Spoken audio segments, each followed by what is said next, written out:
Alvin, ang sundalo. Credit to the author. 3,188-95. Ang mga pangalan po na nandito ay galing sa mga name generator. Kung meron man pagkakatulad sa mga pangalan ng tao o lugar at pangyayari, ito ay tunay na hindi sinasadya.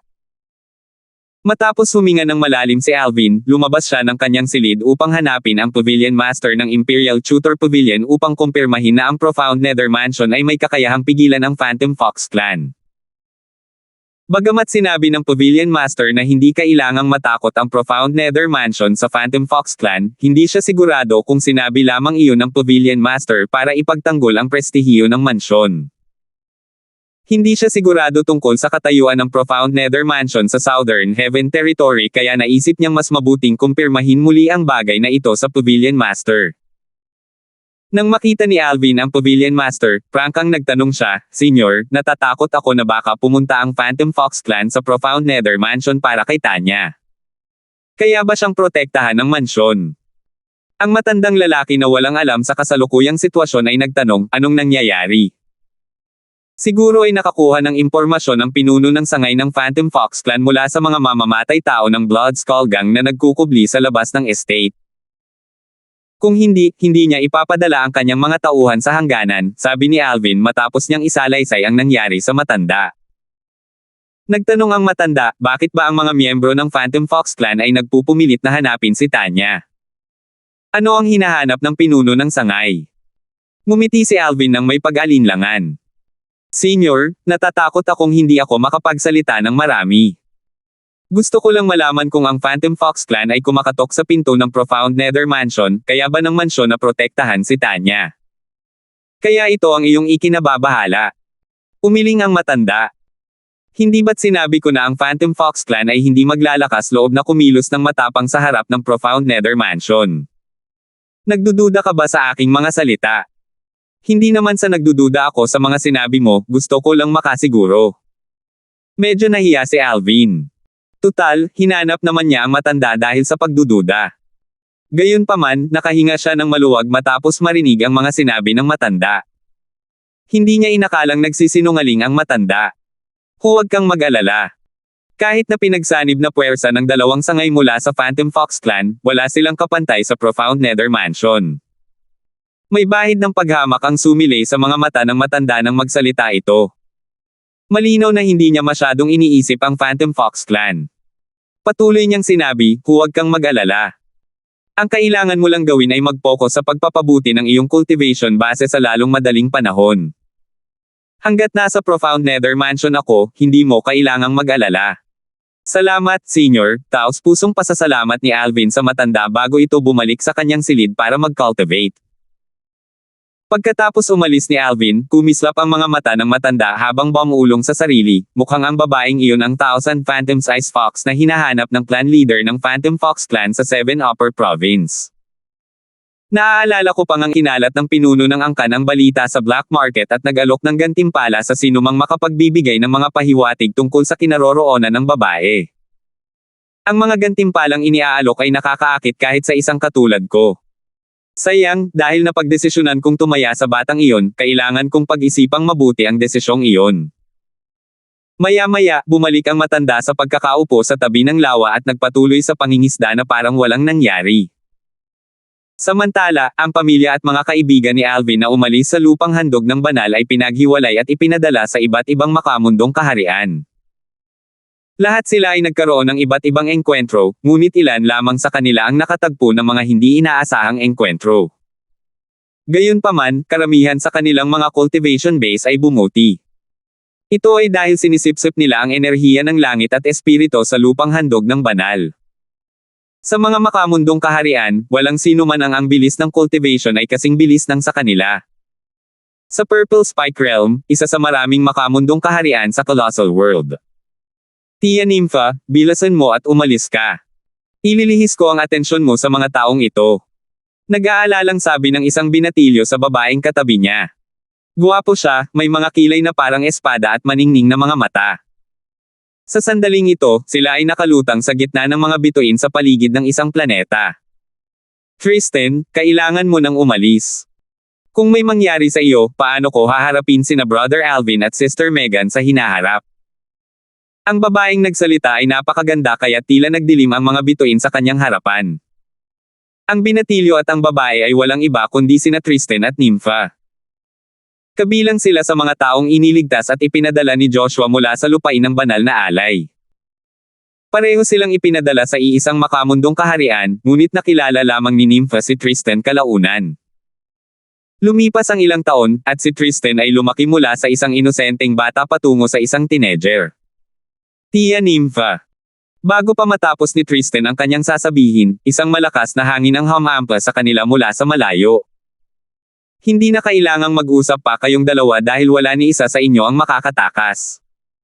Isang grupo ng 30 katao ang agad na nakapalibot sa dalawa. Ang pinuno ng grupo ay isang matandang babae. May hawak siyang baluktot na sakle at nakasakay sa isang kakaibang halimaw na tila pinaghalong tigre at leon. Lola, bakit mo sinasayang ang hininga mo sa pakikipag-usap sa kanila? Dahil sila ang pumatay kay Kier, dapat nilang pagbayaran ang kanilang buhay. Sabi ng isang lalaking nasa katanghaliang gulang na nakasuot ng marangyang roba na nakatayo sa tabi ng matanda. Matinding tinitigan niya sina Tristan at Nympha. Sila nga pala ang pumatay sa nag-iisang anak niya. Tumingin si Tristan sa lalaking nasa katanghaliang gulang at ngumisi bago sinabing, hindi sana namin inatake ang anak ninyo kung hindi niya ginulo ang tiyahin ko. Dapat siyang mamatay. Bahagyang may bahid ng galit ang makikita sa malabata niyang mukha nang magsalita siya. Tristan, huwag nating sayangin ang ating lakas sa pakikipag-usap sa kanila. Dahil naghahanap sila ng away, labanan natin sila. Malamig na sabi ni Nympha bago biglang lumabas ang enerhiya mula sa kanyang katawan. Pagkataas pa lang niya ng kanyang kamay, isang makinang na talim ng yelo ang lumabas at agad na pumatay sa 3 lalaking nakatayo malapit dito. Nanatiling hindi nagbabago ang kanyang ekspresyon habang pinapatay niya ang 3 lalaki. Hindi siya nakaramdam ng kahit anong pagkakasala sa pagkitaw ng kanilang buhay dahil sa kanilang kasuklam-suklam na pag-uugali. Patayin mo siya. Galit na sabi ng matandang babae habang itinuturo si Nympha. Ang lalaking nasa katanghaliang gulang na ang anak ay napatay, at ang mga natitirang tao ay sumugod patungo kay Tristan habang ang matandang babae ay sumugod patungo kay Nympha. Ang matandang babae ang pinakamalakas sa lahat ng naroroon, kasunod si Nympha at ang lalaking nasa katanghaliang gulang. Pinigilan si Nympha ng matandang babae. Bagamat hindi mas mahina si Tristan kaysa sa grupo ng mga tao, hindi siya kayang tapatan ng lalaking nasa katanghaliang gulang. Dahil doon, mabilis na napunta sa isang hindi magandang sitwasyon sina Nympha at Alvin. Mamatay ka. Malamig na sabi ng lalaking nasa katanghaliang gulang habang ang enerhiya ay parang sinulid na seda na lumalabas sa kanyang mga daliri patungo kay Tristan. Tristan! Balis ang sigaw ni Nympha. Tinamaan siya ng matandang babae nang iwasan niya ang atake ng lalaking nasa katanghaliang gulang kay Tristan. Bagamat nailigtas niya ito sa tamang oras, malubhang nasugatan siya. Sa sandaling ito, tila malapit nang matapos ang kanyang buhay. Tristan, ayos ka lang ba? Nag-aalalang tanong ni Nympha sa kabila ng kanyang malubhang pinsala. Namumutla ang kanyang mukha, at ang kanyang mga mata ay puno ng pagkabalisa. Dahil magkaharap ang mga likod ni Tristan at Nympha, hindi alam ni Tristan ang kanyang malubhang pinsala ni hindi niya nakita ang kanyang maputlang mukha. Nakangising sabi ng matandang babae, hindi mo nga kayang protektahan ang sarili mo, pero gusto mo pang protektahan ang batang yan. Ngayon ang araw ng iyong pagkamatay, batang lalaki. Malamig na sabi ng lalaking nasa katanghaliang gulang habang nakatingin kay Tristan na parang isang patay na naglalakad si Tristan. Gayunpaman, tila hindi narinig ni Tristan ang kanyang mga salita. Sa sandaling ito, ang kanyang mga mata ay nakatuon sa isang bagay sa malayo na parang may nakakuha ng kanyang atensyon. Nang makita ito, sinundan ng lalaking nasa katanghaliang gulang ang direksyon ng tingin ni Tristan at nakita ang isang babaeng nakasuot ng lila na papalapit sa kanila mula sa malayo. Ang babaeng nakasuot ng lila ay isang walang kapantay na kagandahan na may hubog ng katawan. Ang kanyang mahaba at malasot lang buhok ay lumilipad sa hangin kahit walang hangin. Makikita ang mga lilang kidlat na kumikislap sa lilang enerhiya na bumabalot sa kanyang katawan sa sandaling ito. Samantala, si Nympha na nakakita rin sa babaeng nakasuot ng lila ay napasigaw sa gulat, Sister Megan. Inay! Tumulo ang luha sa mga mata ni Tristan nang makita niya ang pamilyar na figure. Ang babaeng nakasuot ng lila ay walang iba kundi si Megan. Sa loob ng maraming taon, hinanap niya si Tristan sa buong Purple Spike Realm. Kamakailan lamang niya natagpuan ang mga pahiwatig na sa wakas ay nagdala sa kanyang anak na nahaharap sa isang sitwasyon ng buhay o kamatayan. Nay! Umalis ka na agad. Biglang nagbago ang ekspresyon ni Tristan habang nagmamadali siyang magpadala ng voice transmission sa kanyang ina. Alam niyang ang lakas ng kanyang ina ay kapantay lamang ng sa kanya. Kung si Nympha, na mas malakas sa kanya, ay hindi kayang tapatan ang matandang babae, paano pa kaya makakatapat ang kanyang ina sa matandang babae? Gayon din, nagpadala si Nympha ng voice transmission kay Megan, hinihimok itong umalis. Sister Megan, bilasan mo at umalis ka na. Kasabay nito, hindi na niya tiningnan si Megan, nagkukunwaring hindi niya kilala si Megan. Si Megan, na nakalutang sa ere, ay tuluyang inilipat ang kanyang mga mata mula sa kanyang anak at kay Nympha patungo sa grupo ng mga tao. Agad na nanlamig ang kanyang mga mata. Kasabay nito, naramdaman ng lahat ang pagbaba ng temperatura sa paligid. Parang dumating na ang taglamig. Sabi ni Megan, lahat kayo. Pumunta kayo sa impyerno. 3,189. Malaki ang ipinagbago ng ekspresyon ng matandang babae at lalaking nasa katanghaliang gulang. Bagamat hindi pa umaatake ang babaeng nakasuot ng lila, masasabi nilang mas malakas ito kaysa sa kanila batay sa biglaang pagbaba ng lagnat. Kamahalan, simulang sabihin ng matandang babae. Sush! Sush! Sush! Bago pa man matapos magsalita ang matandang babae, ang mga lilang guhit ng liwanag ay sumilay sa kalangitan sa gabi na parang mga bulalakaw patungo sa matandang babae. Mabilis siyang kumilos upang iwasan ang mga pag-atake. Kung medyo malilito siya, walang duda na mamamatay siya. Arg! Patawarin mo ako. Hindi. Kasabay nito, sunod-sunod na umalangaw-ngaw ang mga kaawa-awang iyak. Humahapdi lamang ang mga iyak nang mawala ang mga lilang guhit ng mga ilaw. Tiningnan ng matandang babae ang grupo ng mga taong dinala niya rito para lamang matuksan na silang lahat, kasama na ang lalaking nasa katanghaliang gulang.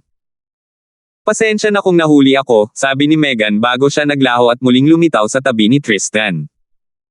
Pagkatapos, tumingin siya kay Nympha na nakatayo sa likuran ni Tristan at sinabing, Nympha, salamat sa pag-aalaga kay Tristan sa mga nakalipas na taon. Pagkatapos niyang magsalita, naglabas siya ng isang bote ng tableta at iniabot ito kay Nympha bago niya ipinagpatuloy ang pagsasalita, ang mga gamot na ito ay magpapagaling sa iyong mga pinsala, inumin mo ito. Sister Megan. Bahagyang natigilan si Nympha habang tinatanggap ang bote ng tableta mula kay Megan. Hindi niya maisip kung paano naging ganito kalakas si Megan, na dating mas mahina kaysa sa kanya, sa loob lamang ng ilang taon. Tila lumampas na ang kanyang kapangyarihan sa abot ng makakaya ng isang tao sa makamundong larangan. Inay. Ganon din ang pagkagulat ni Tristan sa lakas ng kanyang ina. Ngayong ilang taon na ang lumipas, inakala niyang naabutan na ng kanyang cultivation base ang kanyang ina. Hindi niya inaasahan na biglang magiging ganito kalakas ang kanyang ina. Nay! Nagulat ang matandang babae nang marinig niyang tinawag ni Tristan si Megan bilang ina. Kailangan kong tumakbo. Walang pag-aalinlangan, tumalikod ang matandang babae upang makatakas. Ang kanyang halimaw ay napatay ng mga guhit ng mga lilang ilaw kaya ang tanging magagawa niya ay ang makatakas sa kanyang sarili. Gayunpaman, paano siya makakatakas ng matagumpay? Marahang tumawa si Megan habang malamig na nakatingin sa likod ng matandang babae. Pagkatapos, iniabot niya ang kanyang kamay sa direksyon ng matandang babae. Sush! Bigla na lang, isang napakalaking braso ang lumitaw at sinalo ang matandang babae bago dinala kay Megan. Pagkatapos, ito ay naging isang lilang lubad at itinali ang matandang babae. Sinaktan mo ang kapatid ko at sinubukan mong patayin ang anak ko. Sa tingin mo ba talaga makakalusot ka? Tanong ni Megan habang palamig ng palamig ang boses niya sa bawat segundo. Kamahalan, kung patatawarin ninyo ako, ibibigay ko sa inyo ang lahat ng pag-aari namin ng aking angkan. Nanginginig ang matandang babae habang nagmamakaawa para sa kanyang buhay. Ang kanyang mukha ay kasinputla ng papel. Wala akong interes sa mga ari-arian mo, walang tonong sabi ni Megan habang may bahid ng lilang liwanag na sumilay mula sa dulo ng kanyang daliri. Kung gaano kadaling pumutol ng daliri, ganoon din niya winasak ang cultivation base ng matandang babae. Arg! Sigaw ng matandang babae. Sinubukan niyang gamitin ang kanyang lakas para pigilan ang pagdurugo ngunit hindi niya na napigilan ang pagdurugo. Tinitigan niya si Megan ng may sama ng loob habang sumisigaw, "Ikaw! Ang lakas ng loob mong sirain ang cultivation base ko. Hindi kita hahayaang makalusot dito kahit maging multo pa ako. Pagbabayaran mo ito. Hindi nga ako natatakot sa iyo, bakit ako matatakot sa multo mo?" Pangiinis ni Megan.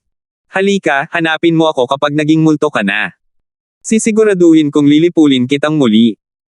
Pagkasabi niya noon, isa na namang lilang guhit ng liwanag ang sumilay at pumutol sa binti ng matandang babae. Napasigaw sa sakit ang matandang babae habang patuloy na pinuputol ni Megan ang kanyang mga paa at kamay. Nanlamig si Tristan habang pinapanood ito. Gayunpaman, naantig siya dahil alam niyang inilalabas ng kanyang ina ang sama ng loob para sa kanya. Sa kabilang banda, nanatiling kalmado si Nympha. Kung tutuusin, kung taglay niya ang lakas ni Megan, gagawin din niya ang pareho sa matandang babae. Sa sandaling ito, tila nawala ang galit ng matandang babae nang walang bakas. Nakahiga siya sa sarili niyang dugo habang umiiyak ng malungkot, "Pakiusap. Nagmamakaawa ako sa iyo. Pakiusap, ipagkaloob mo sa akin ang mabilis na kamatayan." Tiningnan ni Megan ang matandang babae nang walang pakialam at sinabing, "Huwag mo akong pakiusapan, pakiusapan mo ang anak ko." Tumingin ang matandang babae kay Tristan at dali-daling nagmakaawa, "Nakikiusap ako sa iyo. Pakiusap." Hindi matiis ni Tristan, na isang teenager pa lamang, na makitang nagdurusa ang matandang babae kaya hinikayat niya ang kanyang ina na mabilis na wakasan ang buhay ng matandang babae. Nang hamupa na ang lahat, niyakap ni Tristan ang kanyang ina. Namula ang kanyang mga mata nang sumigaw siya, "Nay! Tingnan mo, malaki ka na ngayon. Aasarin ka ng tiya Nympha mo kapag umiyak ka na ngayon."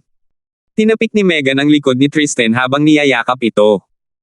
Hinaplos niya ang ulo nito at nagpatuloy sa pagsasabing, "Sa isang kisap mata lang, mas matangkad ka na sa akin." Matapos magsama muli ang mag-ina, hindi napigilan ni Nympha na magtanong, "Sister Megan, paano ka naging ganito kalakas?" "Minamana ko ang pamana mula sa Purple Spike Supreme Celestial," sabi ni Megan. Ang pamana ng Purple Spike Supreme Celestial. Nang marinig ang mga salita ni Megan, nanlaki ang mga mata ni Nympha at Tristan sa gulat. Dahil aksidente rin silang naipadala sa Purple Spike Realm, isang makamundong kaharian, natural lamang na narinig nila ang tungkol sa Purple Spike Supreme Celestial. Maging ang Purple Spike Realm ay ipinangalan sa Purple Spike Supreme Celestial. Sa pamamagitan nito, makikita kung anong uri ng pag-iral ang Purple Spike Supreme Celestial sa makamundong kaharian na ito. Ayon sa mga chismis, noong nakaraan, ang Purple Spike Supreme Celestial ay isa sa pinakamalakas na celestial sa Devata Realms bago siya bumalik sa kanyang bayan sa Purple Spike Realm at iniwan ang kanyang pamana doon.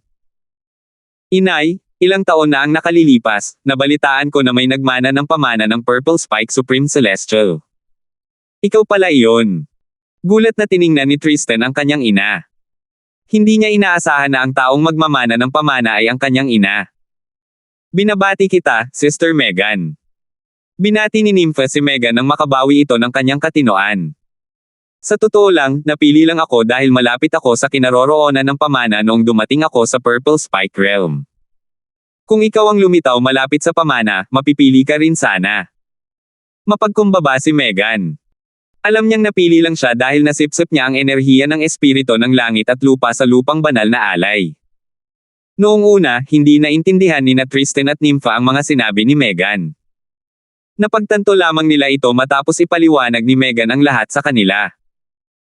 "Inay, kahit na ganoon, ang katotohanang lumitaw ka malapit sa pamana ay nagpapakita na nakatadhana sa iyo ang Purple Spike Supreme Celestial," nakangiting sabi ni Tristan. Natuwa siya na nagkataong natagpuan kanyang ina ang isang hindi inaasahang engkwentro. Tutal, alam niyang nasa ilalim ng matinding pressure ang kanyang ina sa mga nakalipas na taon dahil ang ibang mga babaeng kasama ng kanyang ama ay mas malakas kaysa sa kanyang ina. Maging ang kanyang tiya Kelly o tiya Irish, ang kanilang mga cultivation base ay pambihira kumpara sa mga cultivation base ng kanyang ina. Ngayon, hindi na makakaramdam ng pressure ang kanyang ina. Tama si Tristan. Sumangayon si Nympha kay Tristan. Sa sandaling ito, biglang tumingin si Megan sa malayo at sinabing, maaari na kayong lahat lumabas. Sa sumunod na sandali, biglang lumitaw ang apat na figure mula sa ere. Ang apat na figure ay pag-aari ng apat na babaeng napakagaganda. Ang pinaka-nakakapukaw ng pansin sa kanila ay ang kanilang pagkakahawig. Gayunpaman, sa kabila ng kanilang magkakatulad na anyo, ang kanilang aura, tindig, at mga berde sa kanilang mga damit ay magkaiba. Mula sa kaliwa, ang babae ay nakasuot ng isang damit na bordado ng mga bulaklak ng plum. Ang babaeng katabi niya ay may bordadong mga orkidya sa kanyang mga damit. Samantala, ang pangatlo at pang-apat na babae ay may bordadong mga dahon ng kawayan at krisantemo sa kanilang mga damit. Binibining Panginoon, bati ng apat na babae at sabay-sabay na yumuko pagkakita nila. Base sa kanilang tono, halata na puno sila ng paggalang at paggalang kay Megan. Dahil natagpuan ko na sila, maaari na akong bumalik sa Devata Realm kasama ninyong lahat ngayon. Gayunpaman, gusto kong isama ang aking anak na lalaki at ang aking kapatid na babae, sabi ni Megan sa apat na babae. Pagkatapos, ipinakilala niya sina Tristan at Nympha sa apat na babae. Ang apat na babae ay ipinadala ng mga Purple Spike Supreme Celestial sa makamundong kaharian upang hintayin ang taong magmamana ng pamana. Sila ang responsable sa pagbabalik ng kahalili ng Purple Spike Supreme Celestial sa Devata Realm. Bumantong hininga si Tristan, sa kasamaang palad, hindi natin alam kung saan nagpunta sina Vilma at ang iba pa. Kung hindi, maaari natin silang isama. Kung hindi ako nagkakamali, 3 lang sa amin ang ipinadala sa Purple Spike Realm. Ang iba ay dapat nasa ibang makamundong kaharian, sabi ni Nympha. Tama. Kaya nga plano kong umalis pagkatapos ko kayong mahanap, sabi ni Megan. Bumantong hininga siya bago nagpatuloy sa pagsasalita, hindi ko inaasahan na makikita ko kayong magkasama. Nakakatipid ito sa atin ng maraming oras at lakas. Sister Megan, madali ba para sa iyo na dalhin kami upang makilala ang Purple Spike Supreme Celestial? Nag-aalangan na tanong ni Nympha. Akabigalik ng aking Panginoon na makilala kayong dalawa. Bukod pa rito, dahil ang inyong likas na talento at potensyal ay maihahambing sa akin, sigurado akong handa siyang tanggapin kayong dalawa bilang mga disipulo, sabi ni Megan. Malinaw na tiwala siya sa kakayahan ng kanyang anak at ni Nympha. Sa sandaling ito, sinabi ni Tristan sa mahinang boses, Ama. Si Ama ay malamang nasa isa rin sa mga Devata Realm, hindi ba? Nang marinig ang mga salita ni Tristan, agad na natahimik sina Megan at Nympha. Isang pamilyar na lilang figure ang agad na lumitaw sa kanilang isipan habang inaalala nila ang mga alaala ng nakaraan. 3,170. 30 taon ang lumipas. Hindi itinuturing na mahaba ang 30 taon sa mga Devata Realm. Sa katunayan, ang ilang makapangyarihang celestial ay papasok sa saradong paglilinang sa loob ng ilang dekada at siglo o higit pa. Sa Imperial Tutor Pavilion ng Profound Nether Mansion. Ngayong 30 taon na ang lumipas, si Alvin ay mahigit 100 taong gulang na. Tila nawala na ang kanyang aura noong siya ay mas bata pa. Senior. Para sa Pavilion Master ng Imperial Tutor Pavilion na nabuhay ng mahigit 30,000 taon, 30 taon ang lumipas sa isang kisap mata lamang. Matagal na niyang nawala ng pakiramdam sa oras. Posible ba akong makapasok sa itaas na kaharian ng Southern Heaven Ancient Realm nang hindi sumasali sa Sullivan Clan? Naaalala ko na sinabi mong lahat ay malayang makapasok sa itaas na kaharian hanggat natutugunan nila ang kinakailangan ng kaharian na maging mas mababa sa entablado ng isang Celestial Lord, prangkang tanong ni Alvin. Tumango ang matanda. Tama. Paano ako makakapasok sa itaas na kaharian? Tanong muli ni Alvin. Hanggat mayroon kang compass sa Pormasayon, mahahanap at mapapasok mo ang itaas na kaharian, sagot ng matanda. Senior, mayroon ka bang formation compass? Tanong ni Alvin nang may pag-asa habang nagniningning ang kanyang mga mata nang marinig ang mga salita ng matanda. Bakit mo natanong? Tanong ng matanda na nakakunot ang noo, iniisip mo na bang pumasok sa mas mataas na kaharian ngayon? Oo. Tumango si Alvin. Gusto kong makita kung makakatagpo ako ng anumang hindi inaasahang pagkakataon sa itaas na kaharian. Malaki ang posibilidad dahil ang Southern Heaven Celestial Lord ay naglaan ng napakaraming pagsisikap upang mapanatili ang kaharian. Ano ang kasalukuyan mong cultivation base? Lumalim ang pagkunot ng noo ng matanda. Hindi niya inaasahan na sasabihin ni Alvin na gusto na niyang pumasok sa upper realm ngayon. 30 taon pa lamang ang nakalipas mula nang pumasok si Alvin sa closed-door cultivation. Noong panahong iyon, si Alvin ay isa lamang one basic Celestial King. Sa kanyang palagay, kahit na may mga mapagkukunang ibinigay ang Profound Nether Mansion, si Alvin ay dapat na maging isang two-form Celestial King. Posible na hindi pa man lang nakalusot si Alvin at naging isang two basic Celestial King. Isa na akong 3 talento na hari ng mga Celestial, sagot ni Alvin. Nagulat ang matanda. Nakapasok ka na ba at naging isang 3-talent Celestial King? Alam ni Alvin na nagdududa ang matanda kaya inilabas niya ang kanyang aura sa paligid. Karaniwan, ang kanyang aura ay may tatago ng Profound Divine Metal kung hindi niya sinasadyang ilalabas ang kanyang aura. Kaya naman, alam niyang hindi mararamdaman ng matanda ang kanyang aura. Maya-maya, bumantong hininga ang matanda, kahit na nakalusot ka na at naging isang 3-talent Celestial King, ang kasalukuyan mong lakas ay hindi sapat para mabuhay ka sa itaas na kaharian. Maliban na lang kung naunawaan mo. Bago pa matapos magsalita ang matanda, nagbigay si Alvin ng sunod-sunod na lalim mula sa batas ng kalawakan. Bulalas ng matanda, nako, ang galing mo talaga. Nang sa wakas ay nakabawi na siya ng katahimikan, itinaas niya ang kanyang kamay at inilabas ang isang formation compass. Ito ang formation compass papunta sa itaas na kaharian ng Southern Heaven Ancient Realm. Magagamit mo ito para makapasok sa itaas na kaharian. Tandaan, para makabalik, dapat mong gamitin ang parehong transporting formation na pinagdalhan sa iyo noong pumasok ka sa itaas na kaharian. Ang formation compass ay walang pinagkaiba sa isang ordinaryong compass maliban sa medyo mas malaki ito at may mga butas na para sa mga celestial crystals. Ikinumpas ng matanda ang kanyang kamay, at ang mga butas ay agad na napunan ng mga kristal na celestial na kumikinang nang nakasisilaw sa ilalim ng araw. Base sa mga kilos ng matanda, malinaw na hindi na siya tumututol sa pagpasok ni Alvin sa itaas na kaharian ng Southern Heaven Ancient Realm. Plano mo bang pumasok sa mataas na kaharian ng mag-isa o balak mong isama si Tanya? Tanong ng matanda. Sa nakalipas na 30 taon, paminsan-minsan ay sama-sama si Tanya kay Alvin upang samahan ang matanda habang nangingisda ito sa likod bahay tuwing lalabas sila mula sa pagsasaka na may saradong pinto. Nagustuhan niya ang dalisay at inosenteng katangian nito at tinatrato ito na parang apo niya. Mas gusto ng matanda si Tanya kaya naman minsan ay nararamdaman ni Alvin na mas mahalaga pa ang Tanya sa matanda kumpara sa kanya. Plano kong pumasok sa itaas na kaharian kasama si Tanya, sagot ni Alvin. Ang babaeng iyon. Ano na ang cultivation base niya ngayon? Tanong ng matanda. Isa na siyang 6 na combo Celestial King ngayon. Ngiti si Alvin nang may pag-aalinlangan. Kahit siya ay nagulat sa bilis ng cultivation ni Tanya. Pareho silang nakakonsumo ng parehong bilang ng mga celestial fruit, at sa nakalipas na 30 taon, ang bilang ng mga celestial pills at mga cultivation resources na ibinigay sa kanya ng Profound Nether Mansion ay pantay ding pinaghatian. Gayunpaman, pagkatapos ng 30 taon, ang kanyang cultivation base ay 3 antas na mas mababa kaysa sa cultivation base ni Tanya. Gayunpaman, sa usapin ng pag-unawa sa batas ng kalawakan, ang kanyang pag-unlad ay nalampasan ang sa kanya. Bagamat ginamit din niya ang Supreme Powerhouse Divinity upang maunawaan ang batas ng kalawakan, hindi niya kayang maunawaan ang batas ng kalawakan ng kasing bilis niya. Naisip niya kung may kinalaman ba ito sa hindi pagiging tao ni Tanya.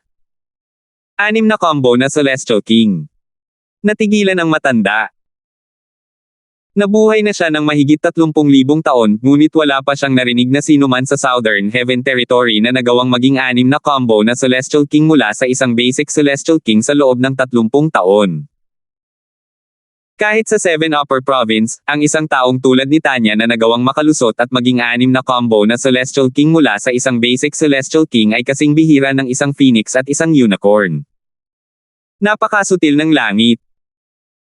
Naisip ng matanda, mukhang walang duda na ang babaeng iyon ay isang 1,000 Phantom's Ice Fox na hinahanap ng Phantom Fox Clan sa 7 Upper Province.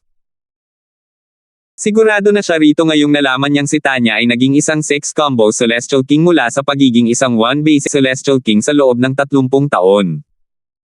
Iyon lang ang dahilan kung bakit nagkaroon siya ng napakabilis na cultivation. Bukod dito, nalaman niyang ang sangay ng Phantom Fox Clan sa Southern Heaven Territory ay naghahanap kay Tanya dahil bibigyan sila ng malaking gantimpala ng clan leader ng Phantom Fox Clan, na siya ring pangunahing clan na matatagpuan sa Seven Upper Province, kung mahahanap nila siya.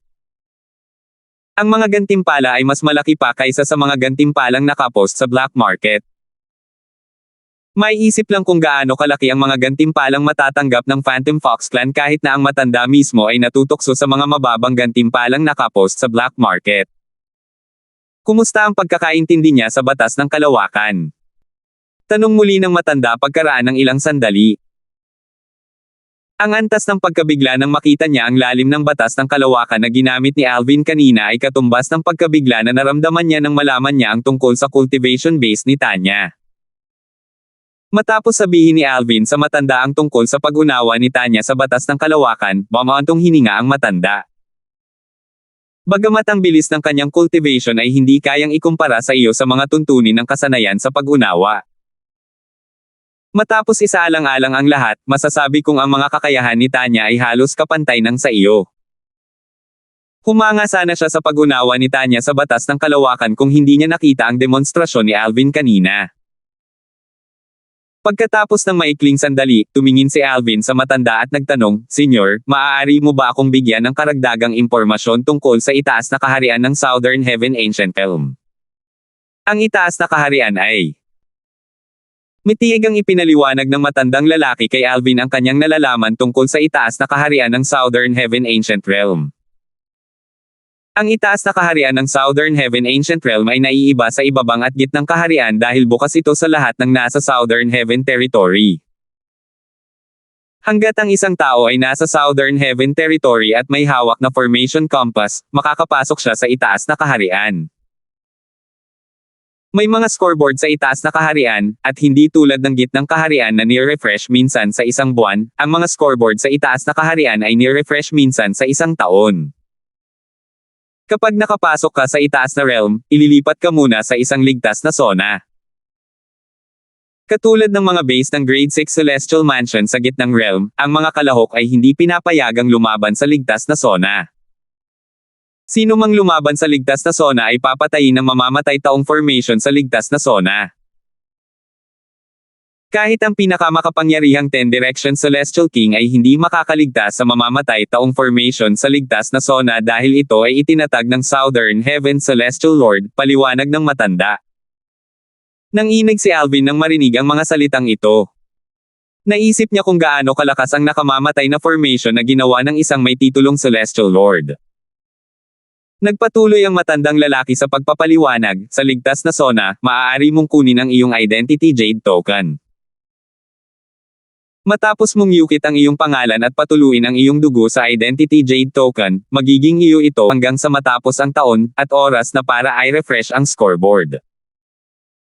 Ang mga nasa top 10 ay dadalhin sa isang lihim na kaharian kung saan iniwan ng Southern Heaven Celestial Lord ang kanyang mga kayamanan. May mga Royal Grade Celestial Weapons, purong depensibong Royal Grade Celestial Weapons, at mga bihira at mahahalagang Celestial Fruits at Celestial Pills na hindi maibibigay sa iyo ng Profound Nether Mansion. Ito ang gantimpala para sa mga nasa top 10. Para sa mga nasa ika-11 hanggang ika-30 na pwesto, sila ay dadalhin sa isang Grade 2 realm. Panghuli, ang mga natitirang tao na nasa top 100 ay dadalhin sa isang Grade 3 realm bilang gantimpala. Ang mga kayamanang nakatago sa Grade 2 at Grade 3 Secret Realm ay hindi nangangahulugang mas mababa sa mga kayamanan sa Grade 1 Secret Realm. Gayunpaman, ang dalawang mas mababa. Mas mapanganib ang mga kaharian kaysa sa Grade 1 Realm. Batay dito, malamang na mahulaan mo na ang Grade 3 Secret Realm ang pinakadelikado sa tatlong Secret Realm. Ang Grade 3 Realm ay maraming pagsubok na kailangang ipasa para makuha ang mga kayamanan. Bukod pa rito, para makapasa sa pagsusulit, kakailanganin nito ng hindi bababa sa 30 katao para magtulungan. Kung ikukumpara, basta't sapat ang iyong lakas, sapat na ang isang tao para makapasa sa mga pagsusulit sa Grade 1 Secret Realm. Bukod sa mga Secret Realm, natural na makakahanap ka rin ng mga kayamanan at mga hindi inaasahang engkwentro sa Upper Realm. Kung hindi, ang mga hindi sapat ang lakas para makapasok sa top 100 ay hindi patuloy na susubukan ang kanilang swerte at papasok sa upper realm. Ang mga kayamanan ay lilito ayon sa illusory formations. Maaari mong kunin ang kayamanan kung ikaw lang ang taong makakahanap nito. Gayunpaman, kung higit sa isang tao ang makakahanap ng kayamanan ng sabay-sabay, walang duda, kailangan mo itong ipaglaban. Sandaling tumigil ang matanda para hayaang matuno ni Alvin ang impormasyon bago siya nagsimulang magpaliwanag muli. Bukod doon, tulad ng Middle Realm, maaari mong durugin ang iyong Identity Jade Token para makatakas mula sa iyong mga kalaban at para maiwasan ang pagkamatay.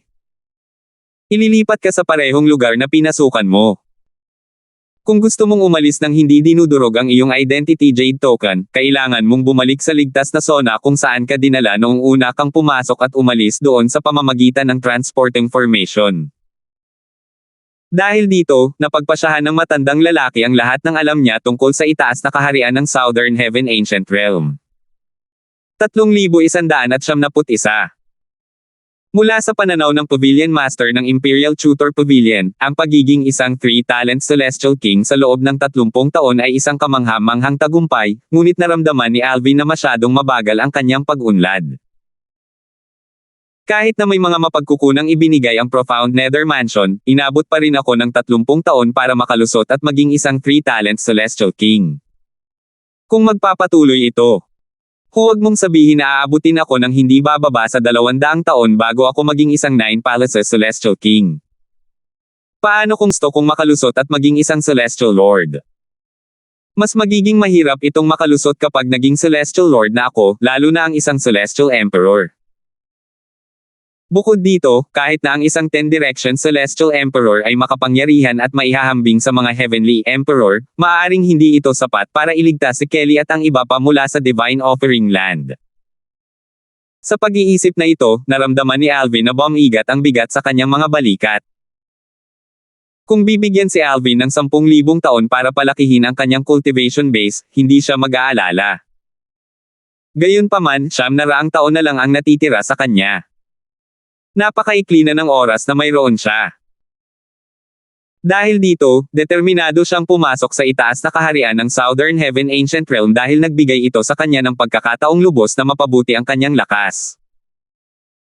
Ang itaas na kaharian ay mayroong mga pambihirang hindi inaasahang engkwentro na hindi matatagpuan sa 10 pangunahing angkan at nangungunang 5 sekta.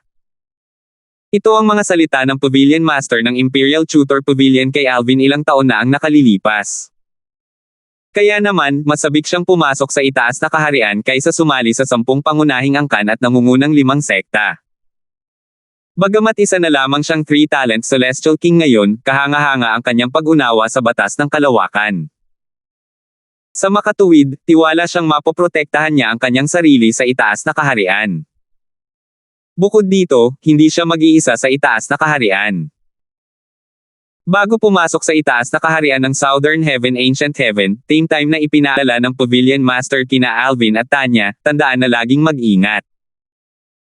Durugin ang iyong Identity Jade Token kung ang iyong buhay ay nasa panganib. Bahagyang tumango si Alvin habang isinasama niya si Tanya papasok sa itaas na kaharian dala ang compass ng Pormasayon. Dahil ang compass ng Pormasayon ay nakakabit sa Imperial Tutor Pavilion, papasok sila sa itaas na kaharian mula sa pavilion at ipapadala rin mula sa itaas na kaharian patungo sa pavilion. Kahit na madurage nila ang kanilang mga Identity Jade Token, ipapadala pa rin sila palabas ng itaas na kaharian patungo sa pavilion. Habang dinadala sina Alvin at Tanya sa itaas na kaharian, nagdilim ang lahat sa kanilang paligid bago muling binaha ng liwanag ang kanilang paningin. Natuklasan ni Alvin na siya at si Tanya ay nakatayo na ngayon sa isang platapormang bato. Nang tumangala siya, natuklasan niyang medyo malawak ang platapormang bato.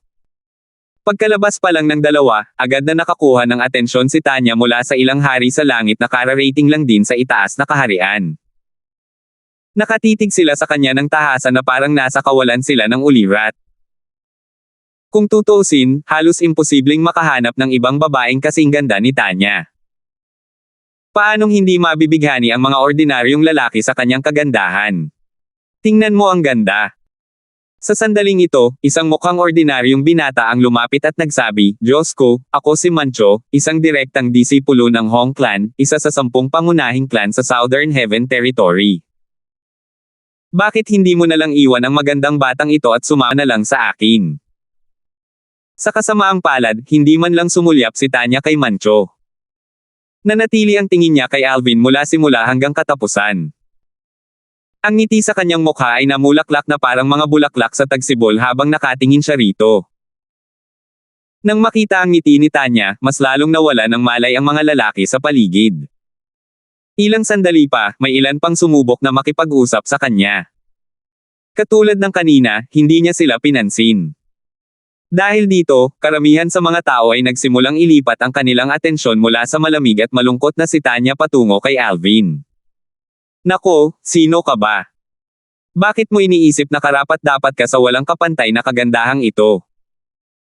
"Nako, isa ako sa mga pangunahing disipulo ng Wind Thunder Dao Sect, isa sa top 5 sects sa Southern Heaven Territory. Ano ang pinagmulan mo? Saang puwersa ka nang galing?" Nakatitig ang grupo ng mga tao kay Alvin nang may sama ng loob na para bang may malaking puot sila sa kanya kahit na ito ang kanilang unang pagkikita. Natural lamang, ang pinagmumula ng kanilang puot ay si Tanya. Mga hanggal. Umusog ang mga labi ni Alvin at nagangat ng tingin habang nakatingin sa grupo ng mga tao. Nang marinig ang mga salita ni Alvin, natural na nagalit ang grupo ng mga lalaki. Dahil nasa ligtas na lugar sila, walang nang ahas na kumilos ng padalos-dalos sa takot na mapuko ang nakamamatay na formation sa ligtas na lugar. Tutal, tiyak na mamamatay sila ng kakilakilabot kung sila ay papatayin ng nakamamatay na formation. Dahil dito, sa kabila ng kanilang nag-aalab na galit, wala ni isa sa kanila ang nang-ahas na umatake kay Alvin. Isang pangunahing disipulo ng Wind Thunder Dao Sect ang galit na nagsabi, "Nako, kung may lakas ng loob ka, huwag mong i-trigger ang invisibility formation sa identity jade token mo bago ka umalis sa safe zone. Pagkatapos makapasok sa itaas na kaharian ng Southern Heaven Territory, lahat ay bibigyan ng Identity Jade Token. Bukod sa transporting formation na maa-trigger kapag nabasag ang Identity Jade Token, naglalaman din ito ng Invisibility Formation na maa-trigger lamang sa safe zone. Ito ay upang maiwasan ang pagiging target pagdating sa itaas na kaharian kapag umaalis sa safe zone. Matapos pagbantaan si Alvin ng pangunahing disipulo ng Wind Thunder Dao Sect, sunod-sunod na nagsalita ang ilang tao. Hindi pinansin ni Alvin ang mga taong ito at dinala si Tanya upang kunin ang kanilang mga Identity Jade Token. Maaaring pumili ang isa na yukit ang tunay na pangalan o peking pangalan sa token. Alvin. Natural lang na walang plano si Alvin na gumamit ng sagisag panulat kaya inukit niya ang tunay niyang pangalan sa token. Gayon din, inukit din ni Tanya ang kanyang tunay na pangalan sa token. Bagamat hindi siya formal na nakapag-aral, alam niya kung paano isulat ang kanyang pangalan dahil sa alaalang minana niya bilang 1,000 Phantom's Ice Fox. Matapos ipatak ng dalawa ang kanilang dugo sa mga Identity Jade Token, agad silang nakaramdam ng koneksyon sa kani-kanilang mga token. "Tanya, Terra na." Sinenyasan ni Alvin si Tanya bago sila lumipad palabas ng ligtas na lugar. Walang nakakaalam kung ilang ligtas na zona ang mayroon sa itaas na kaharian. Ang lokasyon ng mga ligtas na zona ay paminsan-minsang nagbabago. Gaya ng sinabi ng Pavilion Master ng Imperial Tutor Pavilion noon, kailangan nilang bumalik sa partikular na ligtas na zonang ito kung gusto nilang umalis sa itaas na kaharian nang hindi nadudurog ang kanilang mga Identity Jade Token. Natural lang, maliban na lang kung talagang kinakailangan, hindi nila dudurugin ang kanilang Identity Jade Token dahil ang paggawa nito ay magdudulot ng pagkawala ng kanilang mga puntos at masasayang lang ang lahat ng kanilang pagsisikap. Nang makita sina Alvin at Tanya na paalis sa ligtas na zona nang hindi naughty-trigger ang invisibility formation sa kanilang Identity Jade Tokens, natigilan ang grupo ng mga taong nanunood sa kanila. Saan nila nakuha ang kanilang lakas ng loob? Kahit na ang makapangyarihang 10 Direction Celestial Kings na iyon ay hindi magiging ganoon katapang, di ba? Posible kayang makapangyarihan talaga sila. Sa palagay ko ay hindi ko pa sila nakita o narinig tungkol sa kanila bago ito. Ang babaeng iyon ay isang walang kapantay na kagandahan. Kung nakapasok na siya sa itaas na kaharian dati, walang paraan na si Debbie, ang tunay na disipulo mula sa Hundred Flowers Celestial Sect, ay maituturing na pinakamagandang babae sa itaas na kaharian ng Southern Heaven Ancient Realm. Tama. Nakilala ko na si Debbie minsan at namangha ako sa kanyang kagandahan. Gayunpaman, ang kanyang kagandahan ay medyo kulang kumpara sa babaeng ito. Alis na lang sa safe zone ang dalawang hindi kilalang tao ng ganoon lang. Hindi ba sila nag-aalala na matanggal agad pagkaalis nila sa safe zone? Siguro, tiwala lang talaga sila sa kanilang lakas. Itinago nila ang kanilang mga aura gamit ang ilang mga pamamaraan kaya hindi ko mahanap ang kanilang mga cultivation base. Ang ligtas na lugar kung saan dinala sina Alvin at Tanya ay isang malawak na platapormang bato na nakalutang sa ere. Ito ay matatagpuan sa isang lugar kung saan mabigat ang hangin at pula ang lupa, na parang nabahira ng dugo. Hindi talaga kapantay ng Middle Realm ang Upper Realm. Malinaw na ang dating Southern Heaven Celestial Lord na lumikha ng realm ay gumugol ng maraming pagsisikap sa paglikha ng Upper Realm, naisip ni Alvin sa sarili.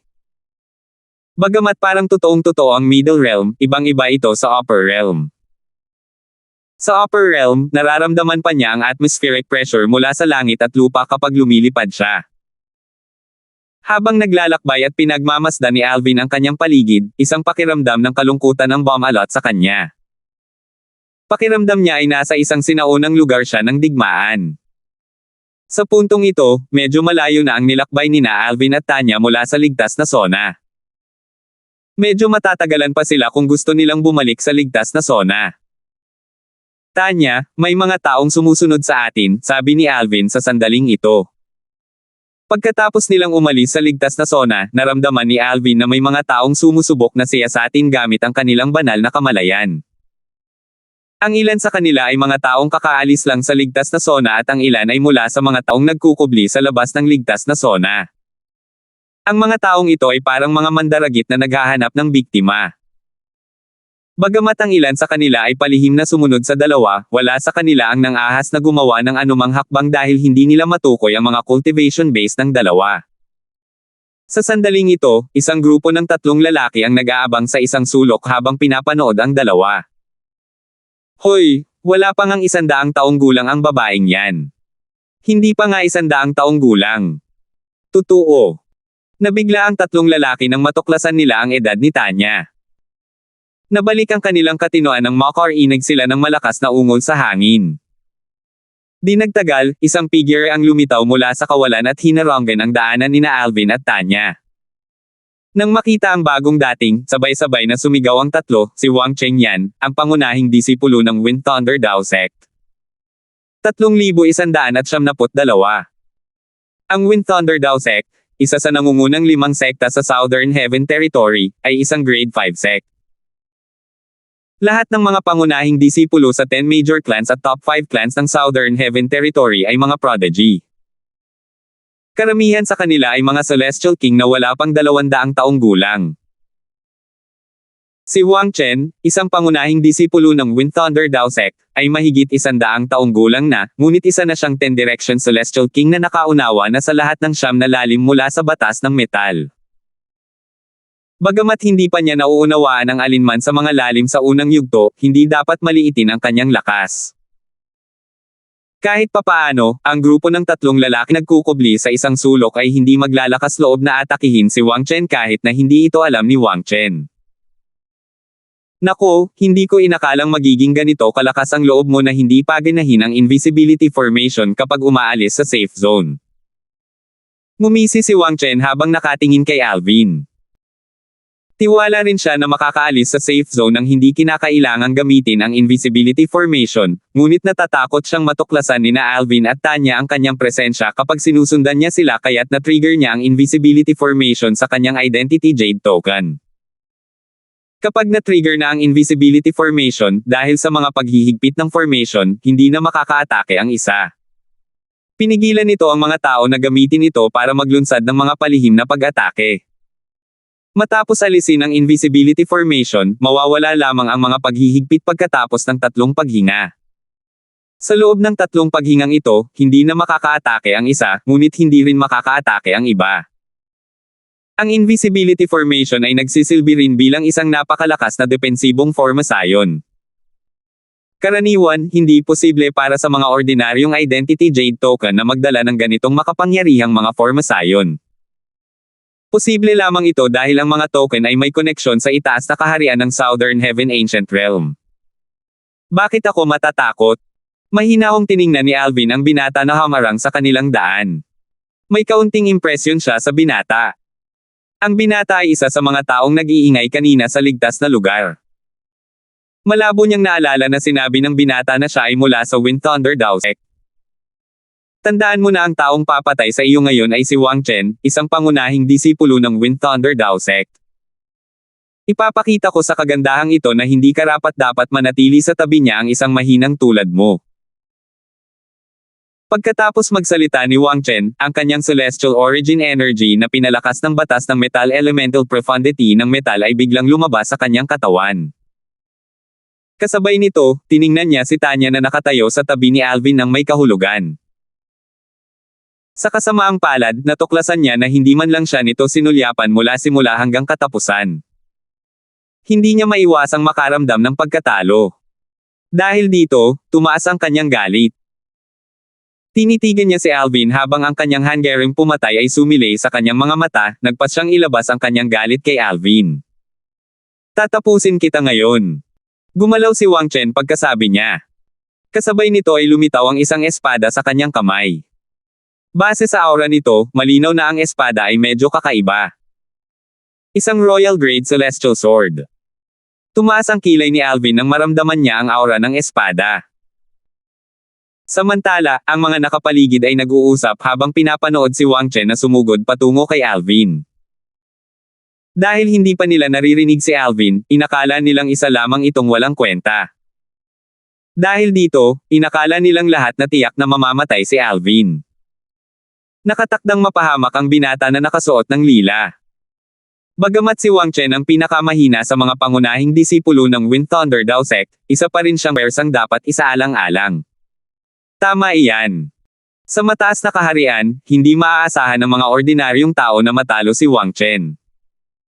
Karaniwang nasa top 100 si Wang Chen kaya alam ng lahat na malakas siya. Sa sandaling ito, isang malamig ngunit malambing na boses ang umalingaw-ngaw sa hangin. Sino mang gustong pumatay kay Brother Alvin ay dapat mamatay.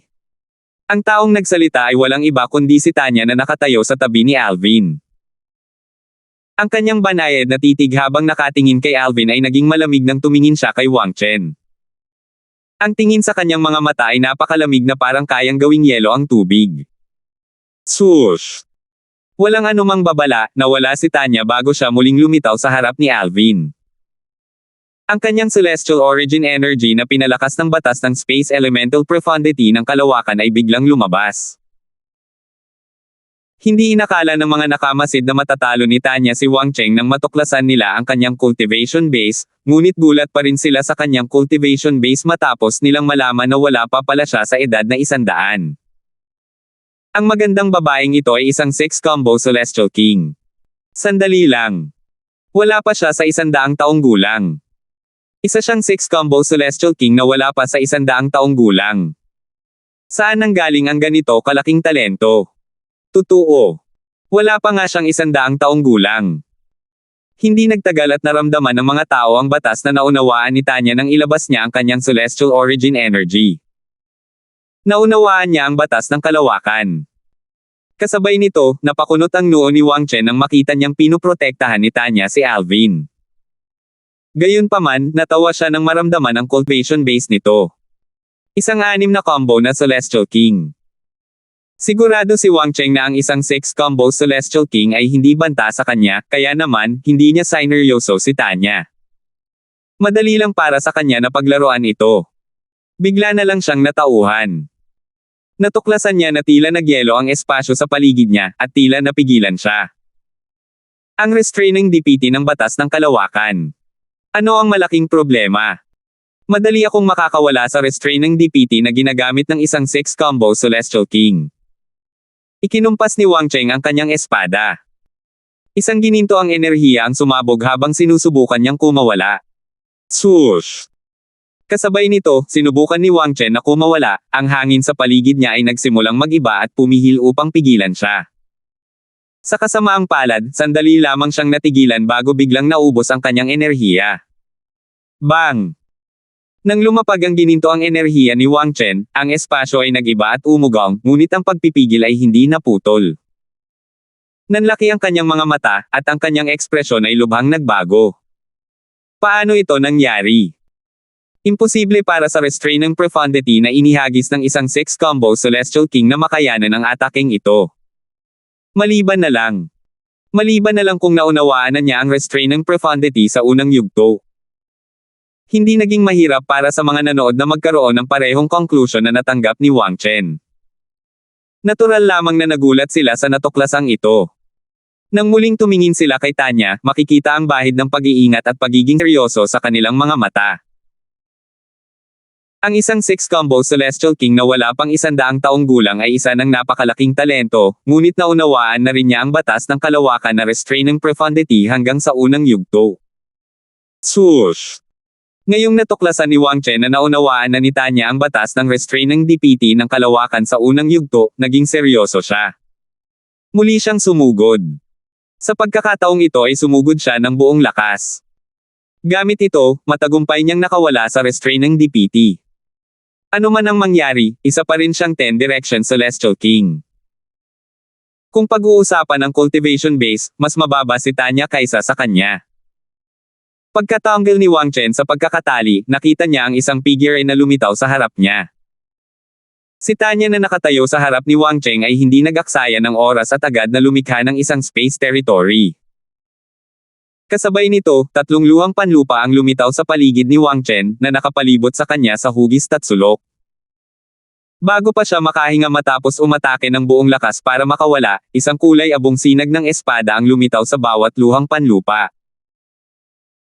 Ang 3 kulay abong sinag ng espada ay sumulpa at patungo sa kanya na parang kaya nilang putulin ang lahat ng humaharang sa kanilang daan.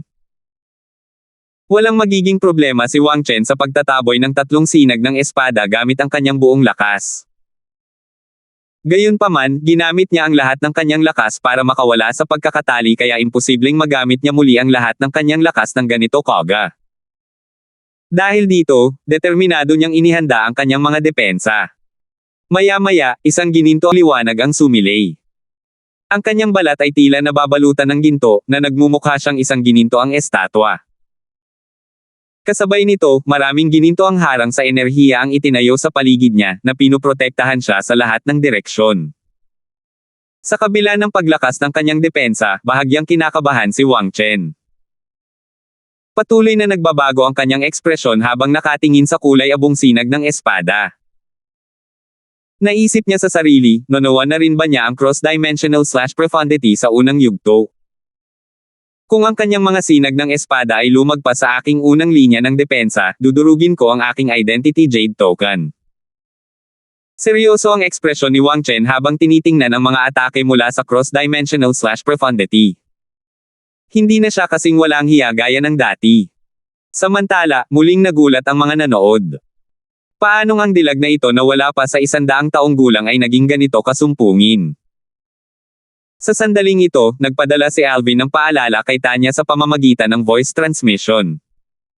Tanya, gamitin mo ang transportation profundity. Nahulaan ni Alvin ang intensyon ni Wang Chen sa pamamagitan lamang ng pagtingin sa mga mata ni Wang Chen. Malinaw na walang takot si Wang Chen. Hindi mahirap malaman na plano niyang tumakas sa pamamagitan ng pagdurog sa kanyang Identity Jade Token. Paano niya hahayaang makatakas ang isang tulad ni Wang Chen? Sa sandaling matanggap ni Tanya ang voice transmission ni Alvin, ginamit niya ang transportation profundity at binago ang posisyon ng mga Gray Sword Ray. Dinala niya ang mga Gray Sword Ray sa likod ng panlabas na patong ng depensa ni Wang Chen. Hindi. Sigaw ni Wang Chen. Wala siyang oras para kunin ang kanyang Identity Jade Token, durugin ito.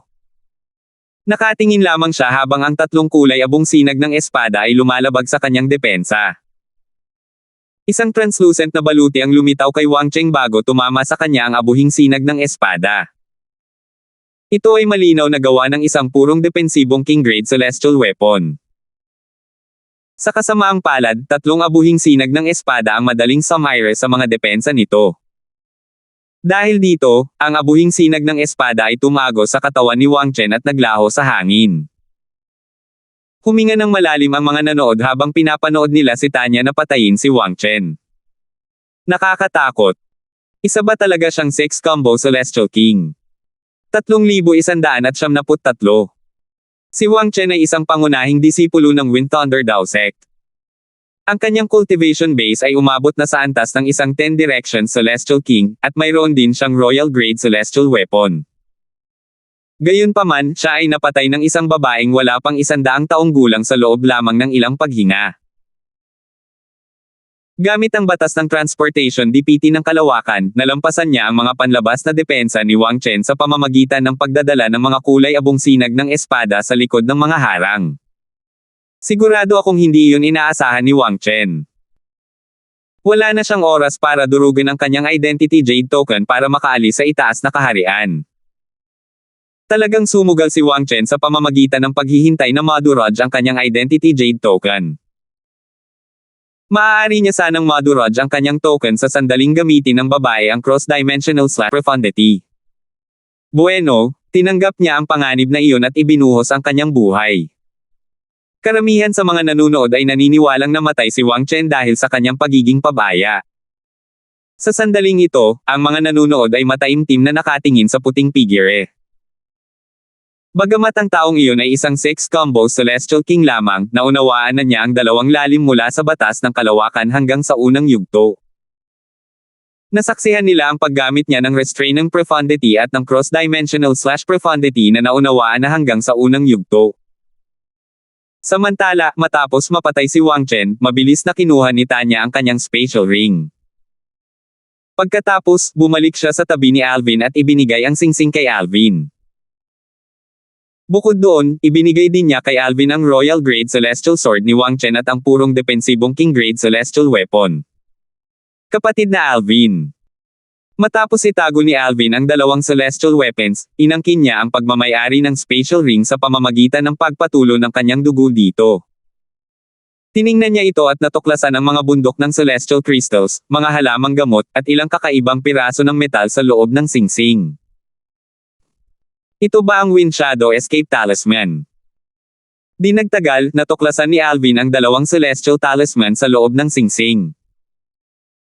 Ang mga talisman ay katulad ng ibinigay sa kanya noon ni Sun Liangpang, ang sect leader ng Simplicity Celestial Sect. Natuklasan niya na ang lakas ng dalawang talisman na natagpuan niya ay kasing lakas ng ginamit niya noon. Kung ginamit ni Wang Chen ang Wind Shadow Escape Talisman para makatakas, hindi sana siya napatay ni Tanya. Malamang, naisip niya na sayang ang paggamit ng talisman sa itaas na kaharian kung kaya naman niyang durugan ang kanyang Identity Jade Token para makatakas. Bukod pa rito, kung hindi siya naghintay at dinurog ang kanyang token kanina, hindi sana siya namatay. Kung hindi ipinaalala ni Alvin kay Tanya na gamitin ang Transportation Profundity, tiyak na nakatakas sana si Wang Chen. Ang paggamit ng Transportation Profundity ang tanging paraan para patayin si Wang Chen bago niya madurage ang kanyang Identity Jade Token. Patuloy na naisip ni Alvin sa sarili, isimula 6 na buwan na ang nakalilipas, si Wang Chen ay nasa top 100. Kung hindi ako nagkakamali, siya ay nasa ika-72 pwesto na may 59 na puntos bago siya namatay. Ngayon na napatay siya ni Tanya, direkta siyang papasok sa top 100 at papalit sa kanyang pwesto. Pagkatapos, kinumpirma niya ang ranggo ni Tanya sa pamamagitan ng pagtingin sa kanyang Identity Jade Token. Dahil ang default na 1 puntos sa token, mayroon na siyang 60 puntos matapos patayin si Wang Chen. May nagsuri ng kanilang Identity Jade Token sa sandaling iyon at sumigaw, "Tingnan mo. May bagong pangalan sa ika-72 pwesto. Ang babaeng iyon, Tanya." Hindi lang siya isang 6 combo Celestial King at nakaunawa ng dalawang lalim mula sa batas ng Kalawakan hanggang sa unang yugto bago pa man umabot sa edad na 100, isa rin siyang walang kapantay na kagandahan na may perpektong pangangatawan. Kahit ang mga henyo mula sa 7 Upper Province ay hindi kasing astig niya, hindi ba? Nakakatakot. Sa tingin ko ay hindi pa ako nakakilala ng isang 6 combo Celestial King na kasing nakakatakot niya. Sa pagkakataong ito, sinabi ni Alvin kay Tanya, Tanya, tingnan mo ang iyong rango gamit ang iyong Identity Jade Token. Dahil walang mga scoreboard para sa itaas na kaharian sa labas ng Southern Heaven Ancient Realm, walang paraan para malaman ng mga tao sa labas ang mga rango sa itaas na kaharian. Ang tanging paraan para malaman nila ang tungkol sa mga rango ay kung ang mga tao sa loob ay magpadala sa kanila ng mensahe upang ipaalam ito sa kanila sa pamamagitan ng mga Celestial Talisman. Hindi tulad ng Middle Realm, ang mga Celestial Talisman, kasama ang mga Celestial Weapon, ay pinahihintulutan sa itaas na kaharian. Bukod pa riyan, kapag ang isang kalahok ay umalis na sa Upper Realm, hindi na rin nila makikita ang mga rango sa pamamagitan ng kanilang Identity Jade Tokens. Si Wang Chen ay isang pangunahing disipulo ng Wind Thunder Dao Sect, isa sa nangungunang 5 sekta sa Southern Heaven Territory. Natural lang, hindi nagtagal ay kumalat ang balita tungkol sa kanyang pagkamatay sa itaas na kaharian. Bagamat walang ibang mga disipulo mula sa Wind Thunder Dao Sect na naroon nang patayin ni Tanya si Wang Chen, marami pa ring mga kakilala sa Wind Thunder Dao Sect. Kapatid, may kailangan akong sabihin sa iyo. Patay na si Wang Chen, ang pangunahing disipulo ng iyong Wind Thunder Dao Sect. Kapatid na Alvin, ang pangunahing disipulo ng iyong Wind Thunder Dao Sect, si Wang Chen, ay pinatay ng isang babaeng nagngangalang Tanya. Wala pa siyang 100 taong gulang. Patay na sina Senior Sister Queen, Senior Brother Wang Chen. Sunod-sunod na ipinadala ang mga mensahe sa mga disipulo mula sa Wind Thunder Sect. Walang kaalam-alam si Alvin na kumalat na ang balita tungkol sa pagkamatay ni Wang Chen. Kahit alam niya, wala siyang pakialam. Ang pagpasok sa itaas na kaharian ay pagsasapanganib ng buhay ng isang tao, kung tutuusin. Namatay si Wang Chen dahil hindi siya sapat na malakas. Naunawaan ito ng lahat. Maaari bang hilingin ng Wind Thunder Dao Sect sa Profound Nether Mansion na ibigay siya sa kanila? Siyempre hindi. Bilang isa sa nangungunang 5 sekta sa Southern Heaven Territory, paano nila magagawa ang isang bagay na nakakahiya? Hindi sila maaaring lantaran na maghiganti. Sa pinakamarami, maaari lamang silang magpadala ng mas marami sa kanilang mga disipulo sa itaas na kaharian upang ipaghiganti si Wang Chen. Matapos makita ni Tanya ang kanyang puntos at rango, sinabi niya, kapatid na Alvin, napakadali lang nito. Nakapasok na ako sa top 100 matapos kong mapatay ang isang tao. Base sa kanyang tono, malinaw na iniisip niyang madali lang makapasok sa scoreboard. Alam ni Alvin na walang alam si Tanya kung paano gumagana ang mga bagay-bagay sa Southern Heaven Ancient Realm kaya matiyagang ipinaliwanag niya rito, Tanya, madali lang ito dahil ang malas na lalaking napatay mo kanina ay mayroon ng 59 na puntos. Dahil kalahating taon na ang lumipas mula nang magbukas ang Upper Realm, ibig sabihin nito ay nakuha mo na ang lahat ng puntos na naipon niya sa loob ng 6 na buwan. Sa wakas ay natanto ni Tanya. Naiintindihan ko. Ibig sabihin ba nito ay makakakuha ako ng mas maraming puntos kung makakapatay ako ng ilang malas pang katulad niya? Oo nga. Gayunpaman, wala pang 100 katao sa itaas na kaharian ang may mas maraming puntos kaysa sa kanya sa ngayon, sabi ni Alvin. Maya-maya, tinawag niya si Tanya, "Tara na, Tanya. Pupunta tayo sa dulo ng kaharian at titingnan natin kung may makikita tayo roon."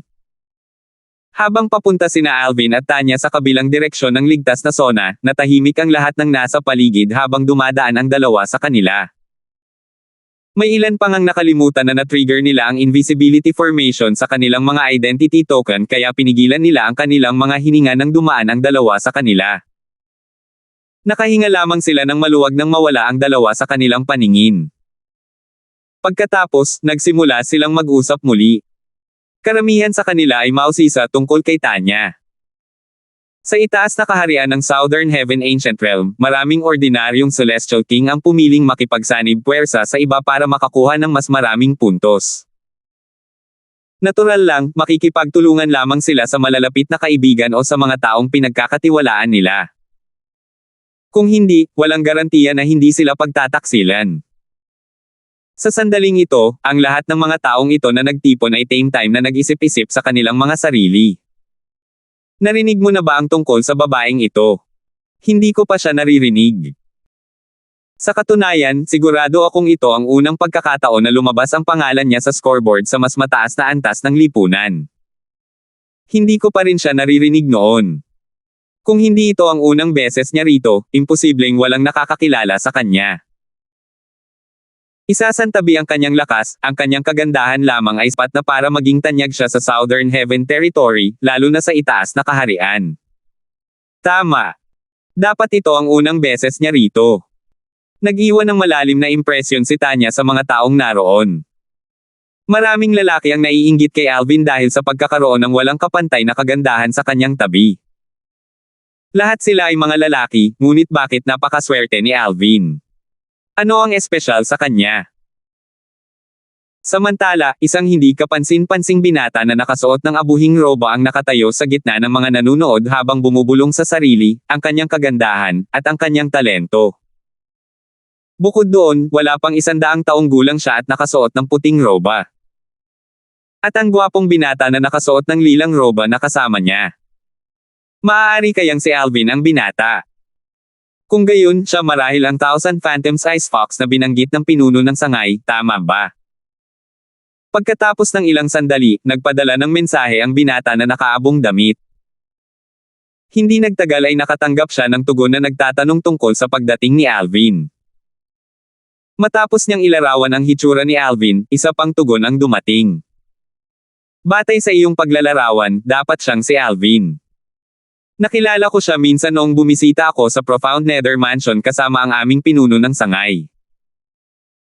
Tungkol naman sa babae, dapat siyang ang babaeng nakabelo na may sombrerong kawayan na sinusundan ng aming mga tauhan.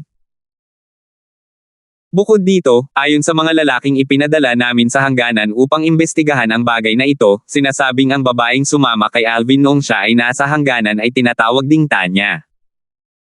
Ang taong kausap ng binata na nakaabong damit ay nasa itaas din ng mundo sa sandaling ito. Isa itong matandang lalaki. Kung nakita ni Alvin ang matanda, makikilala niya agad ito. Ang matanda ay walang iba kundi isa sa 2 matandang kasama ng pinuno ng sangay ng Phantom Fox Clan sa Southern Heaven Territory upang bisitahin ang Profound Nether Mansion 30 taon na ang nakalilipas. 3,174. Ang matandang lalaki, si Zohan, ay isang hari ng 10 direksyon sa langit. Ang binata na nakasuot ng kulay abong damit ay kanyang anak. Ang kanyang anak ay isa ring hari ng 10 direksyon sa langit.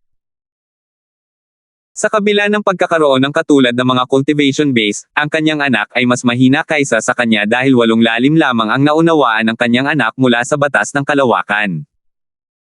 Matapos matanggap ang mensahe ng kanyang anak, hindi nag-aksaya ng oras si Zohan sa pagpaparating ng mensahe kay Dwayne, ang pinuno ng sangay ng Phantom Fox Clan sa Southern Heaven Territory.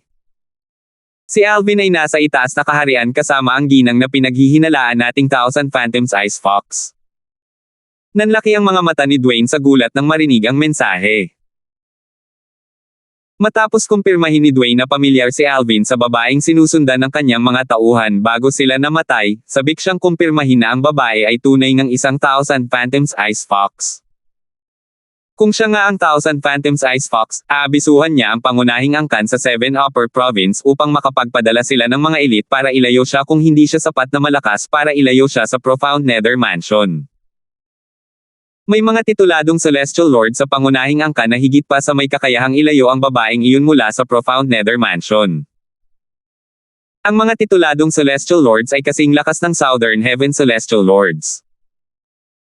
Ang tanging dahilan kung bakit hindi pa niya ipinaalam sa pangunahing angkan ang tungkol dito ay dahil sa kanyang kawalan ng katiyakan. Hindi siya sigurado kung ang babae ay tunay ngang isang Thousand Phantoms Ice Fox.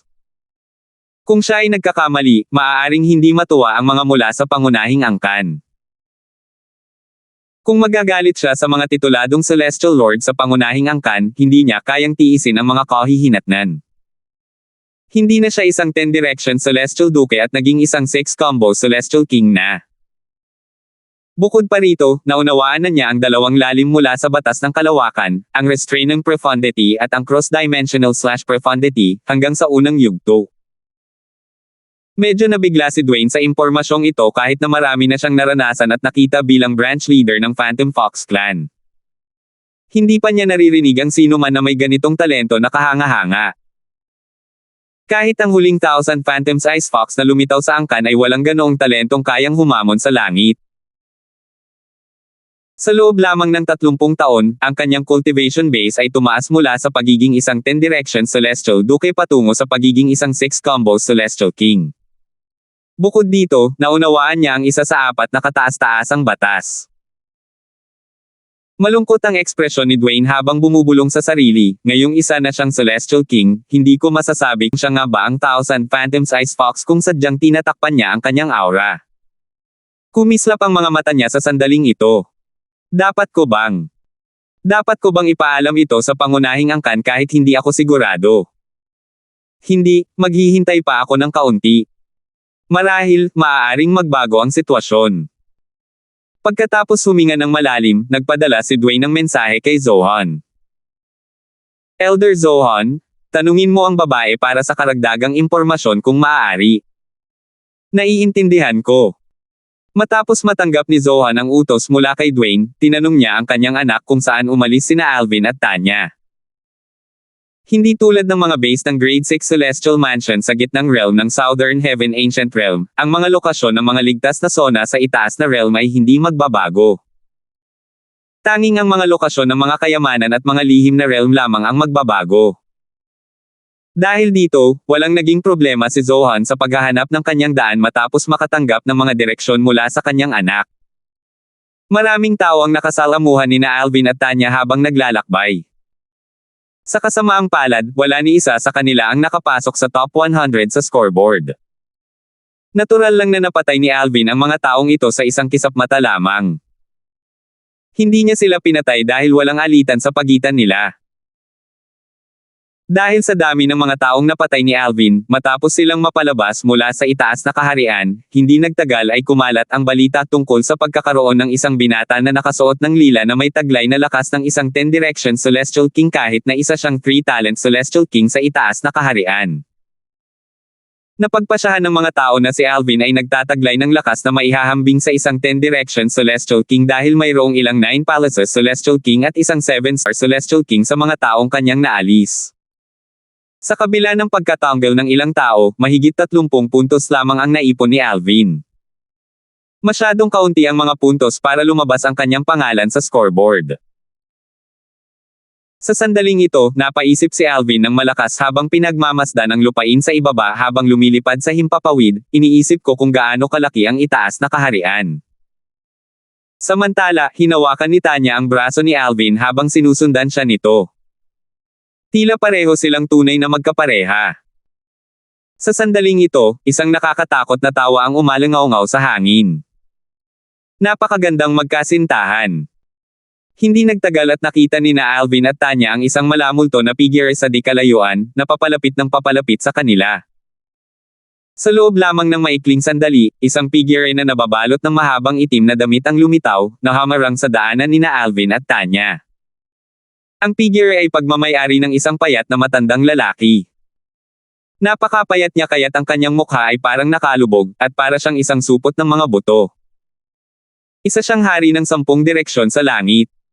Natukoy na ni Alvin ang cultivation base ng matanda nang lumilipad ang matanda patungo sa kanila. Nararamdaman niya ang cultivation base ng matanda sa pamamagitan ng celestial origin energy ng matanda.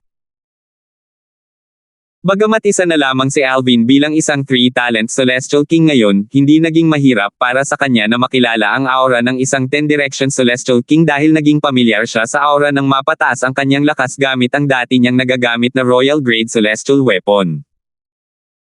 Napanganga ang matanda habang nakatingin kay Tanya bago sinabing, hindi ka pa nga 100 taong gulang. Ang ganda mo talaga. Kung mas bata pa ako ng ilang libong taon, baka interesado pa ako sa'yo. Pagkatapos noon, inilipat niya ang tingin kay Alvin at nagtanong, "Nako, didudugan niyo ba ang inyong identity jade tokens at aalis o gusto niyo akong gawin ito para sa inyo?" Babalaan ko kayo, kung ako, si matandang Stuart, ay gagawa ng hakbang, hindi ko magagarantiya na maliligtas ko kayo. Salamat sa iyong paalala, Senior. Hindi nagulat si Alvin na ang matandang lalaki ay nabuhay ng 10,000 taon. Kung tutuusin, kung walang mga aksidente, ang mga celestial ay maaaring mabuhay ng kasing haba ng langit at lupa. Maraming celestial ang nabuhay ng matagal na panahon tulad ng matandang lalaki. Halimbawa, ang Pavilion Master ng Imperial Tutor Pavilion sa Profound Nether Mansion na mahigit 30,000 taong gulang. Pagkatapos niyang pasalamatan ang matandang lalaki, sinabi niya, "Senyor, kung gusto mo kaming patayin, kailangan mong ipakita sa amin ang iyong lakas." Ano? Nagdududa ka ba sa lakas ko? Natigilan ng matanda nang marinig ang mga sinabi ni Alvin. Pagkatapos, sumimangot siya nang sabihin niya, "Hindi tama yan. Hindi mo pa ba naririnig ang pangalan ko, Stuart?" Dahil dito, sa wakas ay naalala ni Alvin na nakita niya ang pangalan ng matanda nang tiningnan niya ang scoreboard sa itaas na kaharian ng Southern Heaven Ancient Realm gamit ang Identity Jade Token. Tiningnan niya muli ang kanyang Identity Jade Token para sa kumpirmasyon. Nagliwanag kanyang mga mata nang makita niyang si Stuart ay nasa ika-69 na pwesto na may 186 na puntos. Nagbago ang tingin ni Alvin nang muling tumingin siya kay Stuart.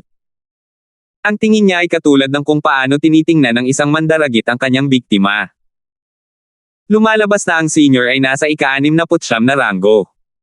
Ngayong alam mo na, hindi mo ba dudurugin ang Identity Jade Token mo? Naiinip na ikinumpas ni Stuart ang kanyang kamay. Napakarami ko nang napatay na tao noon. Ngayon, kapag nakakakita ako ng mga kabataang katulad mo, pakiramdam ko ay nakikita ko ang sarili kong mga kamag-anak.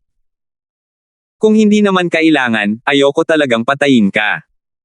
Hindi napigilan ni Alvin ang mapangiti nang marinig niya ang mga salita ni Stuart. Nakita niyang medyo interesante si Stuart. Pagkatapos ng ilang sandali, nakangiti niyang sinabi, "Senyor, mag-duel tayo. Gusto mo bang makipagdulo sa akin kahit alam mong ako si Stuart?"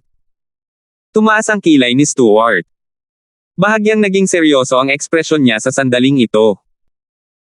Ang mga nakasalamuhan niya sa itaas na kaharian na nagpumilit na labanan siya matapos matuklasan ang kanyang pagkakakilanlan ay maaaring hanggal o tunay na makapangyarihan. Nabuhay siya ng 10,000 taon at matagal nang nasa itaas na kaharian. Sinasabi sa kanya ng kanyang likas na ugali na ang binata na nakasuot ng lila ay hindi hanggal. Kaya naman, ang binata na nakasuot ng lila ay kailangang maging makapangyarihan. Gayunpaman, hindi niya inisip na matatalo siya ng binata na nakasuot ng lila.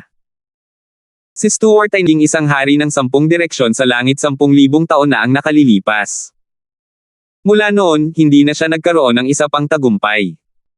Sa nakalipas na 10,000 taon, halos lahat ng kanyang oras ay ginugol niya sa itaas na kaharian kapag ito ay bukas.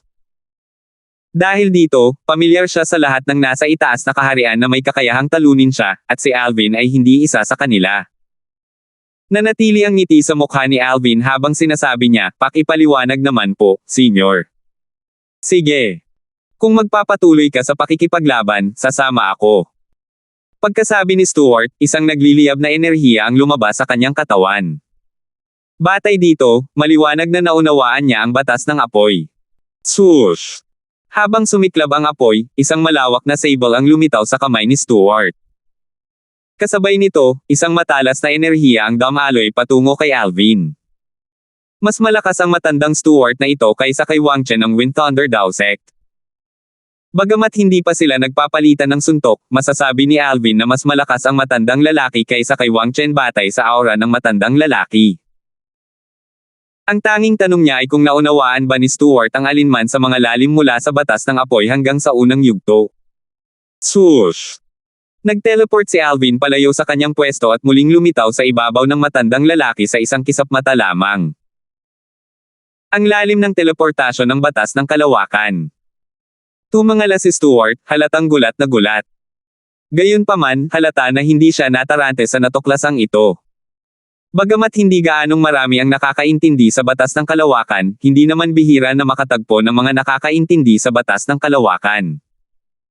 Tumingin muli si Stuart kay Alvin at nakita niyang walang hawak na sandata si Alvin. Sabi niya, "Bata, ilabas mo ang sandata mo." Malinaw na hindi niya iniisip na kalaban niya si Alvin at pinaalalahanan niya si Alvin na huwag itong manalo ng walang patas na kalamangan. "Ayos lang, senyor. Ilalabas ko ang aking celestial weapon kapag sa tingin ko ay kinakailangan na." Lalong naging kanais-nais ang impresyon ni Alvin sa matanda. Tutal, hindi maraming tao ang magpapaalala sa kanilang mga kalaban na ilabas ang kanilang mga armas para pantayin ang lupa hanggat maaari. Bata, hindi mo ba iniisip na minamaliit mo ako ng sobra? Turuan kita ng leksyon ngayon. Nagliyab ang apoy habang sumugod si Stuart dala ang kanyang sable, na parang bola ng apoy. 3,175. Nang harapin ang isang mabangis na kalaban, agad na ginamit ni Alvin ang kanyang celestial origin energy na pinalakas ng space elemental profundity. Dahil dito, lumalim ang kanyang aura. Si Stuart na sumusugod patungo kay Alvin na parang bola ng apoy ay biglang tumigil nang maramdaman niyang si Alvin ay isa lamang 3-talent Celestial King sa pamamagitan ng celestial origin energy ni Alvin. Pagkaraan ng ilang sandali, lumapit siya kay Alvin at tinitigan si Alvin ng may malalim na kunot-noo sa mukha. Bata, isa ka lamang 3-talent Celestial King. Ano ang nagbigay sa iyo ng lakas ng loob na pumasok sa itaas na kaharian ng Southern Heaven Ancient Realm? Mayroon ka bang hiling na mamatay? Nang magsalita siya, ang kanyang tono ay parang isang matanda na pinagalitan ng isang bata. Sa palagay ni Stuart, ang isa 3-talent Celestial King ay walang karapatang pumasok sa itaas na kaharian ng Southern Heaven Ancient Realm. Ang 3-talent Celestial Kings ay parang mga bonus points para sa iba sa itaas na kaharian. Bukod dito, ang 3-talent Celestial Kings ay malamang na mamamatay sa itaas na kaharian. Senior, tumigil ka ba dahil sa cultivation base ko? Naguluhan si Alvin sa biglaang hindi pagkilos ni Stuart. Medyo nawalan siya ng masabi. Nakakilala ba siya ng isang Mr. Nice Guy sa itaas na kaharian? Bagamat hindi mukhang matuwid na tao si Stuart, tinatrato niya si Alvin na parang isang mapagmalasakit na matanda. Biglang nawala ng malay si Alvin kung ano ang gagawin. Dapat ba siyang umatake o hindi? Bata, bibigyan kita ng isa pang pagkakataon. Umalis ka na sa itaas na kaharian ngayon. Kung hindi, baka mamatay ka talaga kapag umatake ako, seryosong sabi ni Starten sa medyo nagbabantang tono. Senior, lahat ng 7 Stars Celestial Kings, 8 Trigram Celestial Kings, at 9 Palaces Celestial Kings na nakasalamuha ko dati ay nagsabi ng parehong bagay. Alam mo ba kung ano ang nangyari sa kanila? Buntong hininga ni Alvin. Ano? Nagawa mo silang patayin? Nagdududang tanong ni Stuart. Malinaw na iniisip niyang nagyayabang lang si Alvin. Tama iyan. Tumanggaw si Alvin. Mas mabuting huwag magyabang dahil baka mabaril mo ang sarili mo sa paa. Paano magagawang patayin ng isang simpleng 3-talent Celestial King ang 9 Palaces Celestial Kings? Tumawa si Stuart. Kung hindi ka naniniwala sa akin, papatunayan ko na lang sa iyo. Naging patas ka at hindi mo ako sinamantala kaya ganoon din ang gagawin ko sa iyo. Sana'y seryosohin mo ako kapag nakita mo na ang aking lakas. Umatake si Alvin pagkasabi niya. Hindi na niya hinintay ang sagot ni Stuart. Pipigilan ng kalaliman. Pagbaluktot ng kalaliman. Sa isang iglap lang, pinigilan ni Alvin si Stuart. Agad na nag-iba at nag-alon ang hangin sa paligid ni Stuart. Bumalot sa kanya ang nagngangalit na enerhiya. Nag-teleport si Alvin at muling lumitaw ilang dosenang metro ang layo bago niya ginamit ang batas ng territory profundity ng kalawakan sa paligid ni Stuart. Dati, ang space territory ni Alvin ay mayroon lamang 10 metrong radius. Gayunpaman, matapos maunawaan ang lalim ng teritoryo sa unang yugto, ang kanyang teritoryo ay may 100 metrong radius. Ang unang yugto ng territory profundity. Agad na naging seryoso ang ekspresyon ni Stuart. Hindi nagtagal at sumimangot siya. Naramdaman niya ang paglakas ng nagngangalit na enerhiyang bumabalot sa kanya. Kasabay ng pagdaragdag ng territory profundity, nagsimula pa siyang makaramdam ng pagbabanta. Naunawaan na rin ba niya ang distortion profundity ng batas ng kalawakan hanggang sa unang yugto? Naisip ni Stuart sa sarili. Iwinasiwas niya ang kanyang sable, sinusubukang kumawala sa pagkakatali. Kasabay nito, ang apoy sa paligid ng kanyang katawan ay biglang nag-alab. Swoosh! Swoosh! Swoosh! Dahil dito, hindi na minamaliit ni Stuart si Alvin. Ginamit niya ang lahat ng kanyang lakas para makawala. Tutal, kahit na ang kanyang kalaban ay isang 3-talent Celestial King lamang, naunawaan na ng kanyang kalaban ang dalawang lalim mula sa batas ng kalawakan hanggang sa unang yugto. Dahil lamang doon, naging kasing lakas na ng isang ordinaryong 10-direction Celestial King ang kanyang kalaban. Bukod dito, sino ang nakakaalam kung may mas maraming trick ang kanyang kalaban? Napagpasyahan niyang mas makabubuting makawala muna. Kung hindi, mas lamang ang kanyang kalaban. Kahit na mas malakas siya, may posibilidad siyang matalo kung hindi niya palalayain ang kanyang sarili sa pagpipigil. Nagliliyab na sinag ng Saber ang pumalibot sa space territory sa pagtatangkang sirain ang pagkakatali. Bagamat kalahati ng enerhiya ng nagliliyab na Saber Ray ay naubos na dahil sa galaw na ito pa lamang, tiwala si Stuart na mapapalaya niya ang kanyang sarili. Maliban na lang kung naunawaan na rin ng kanyang kalaban ang restraining profundity sa unang yugto. Gayunpaman, hindi niya inisip na posible iyon. Maya-maya, nang matuklasan ni Stuart na hindi niya kayang palayain ang sarili gamit ang kanyang nagliliyab na sinag ng Saber, lubhang nagbago ang kanyang ekspresyon. Para makayanan ng kanyang kalaban ang kanyang nagliliyab na sinag ng Saber, malinaw sa kanya na naunawaan na rin ng binata na nakasuot ng lila sa harap niya ang restraining profundity sa simula pa lang kahit gaano ito kahirap. Labis na nagulat si Stuart nang matuklasan niyang naunawaan ng isang 3-talent Celestial King ang Territory Profundity, Distortion Profundity, at Restraining Profundity sa unang yugto. Nang muling tumingin siya kay Alvin, tila ba isang halimaw ang kanyang tinitingnan. "Senior, itutuloy na ba natin?" Tanong ni Alvin habang casual niyang ikinakaway ang kanyang kamay. 3 luha sa espasyo ang agad na lumitaw. Pagkatapos, isang kulay abusinag ng espada ang lumitaw mula sa bawat luha sa espasyo. Pinalibutan nila si Stuart sa isang tatsulok na pormasayon na ikinulong siya. Ang unang yugto ng cross-dimensional/profundity. Nang makita ito, nagsimulang magmura si Stuart, "Bakit ba ako napakamalas? Bakit ako nakatagpo ng isang maliit na halimaw na katulad mo? Ang batas ng kalawakan ay may 9 na lalim sa kabuuan. Bukod sa kalaliman ng elemento ng kalawakan, ang iba pang 8 lalim ay maaaring maunawaan sa mas matataas na antas." Alam ni Stuart na ang 10-direction Celestial King na palaging nangunguna sa scoreboard sa Upper Realm, isang walang kapantay na prodigy mula sa 10,000 battles Heaven Sect, ay nababalitang nakaintindi ng 3 lalim mula sa batas ng hangin hanggang sa unang yugto. Gayunpaman, ang binata na nakasuot ng lila sa harap niya, isang 3-talent Celestial King, ay nakaintindi ng 4 na lalim mula sa batas ng kalawakan hanggang sa unang yugto. Bukod dito, ang batas ng kalawakan, isa sa 4 na kataas-taasang batas, ay isa sa pinakamahirap na batas na intindihin. Ang gawaing ito ay hindi pa naririnig sa Southern Heaven Territory. Matapos huminga ng malalim, sa wakas ay pinigilan ni Stuart ang kanyang enerhiya at ibinaba ang kanyang Royal Grade Celestial Saber. Napagdesisyonan niyang sumuko na sa pakikipaglaban dahil alam niyang wala siyang laban kay Alvin. Alam niyang kahit hindi gumamit si Alvin ng anumang celestial weapon, madali pa rin siyang matatalo ni Alvin kahit na isa siyang 3-talent Celestial King. Pagkatapos, tumingin si Stuart kay Alvin na tumigil na rin sa kanyang mga pag-atake at nagtanong ng may mapang uyam na ngiti sa kanyang mukha, "Bata, ano ang pangalan mo? Ito ang unang beses na makakakilala ako ng halimaw na katulad mo. Kahit ang mga reincarnated Celestial Emperor ay hindi kasing lakas ng langit na katulad mo. Nagtataka talaga ako kung paano mo nagawa ang ganoong kagaling. Kayo ba ay mula sa isa sa mga puwersa sa 7 Upper Province o sa Spirit Overarching Province?" "Senior, ako si Alvin," nakangiting sagot ni Alvin. "Alvin. Bakit parang pamilyar ang pangalang ito?" Sandali na nag-isip si Starten bago niya naisip. Tama. 30 taon na ang nakalilipas, naaalala kong may isang prodigy mula sa Profound Nether Mansion na walang talo sa Middle Realm.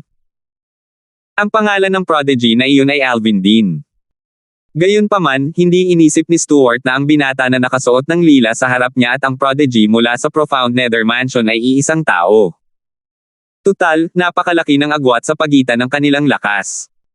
Imposibleng umunlad ng ganito kalaki ang isang tao sa loob lamang ng 30 taon. Gayunpaman, hindi nagtagal bago naalala ni Stuart ang isa pang impormasyon. Bumulong siya sa sarili, teka. Naaalala ko na naunawaan din ng Prodigy mula sa Profound Nether Mansion ang batas ng kalawakan. Huwag mong sabihin.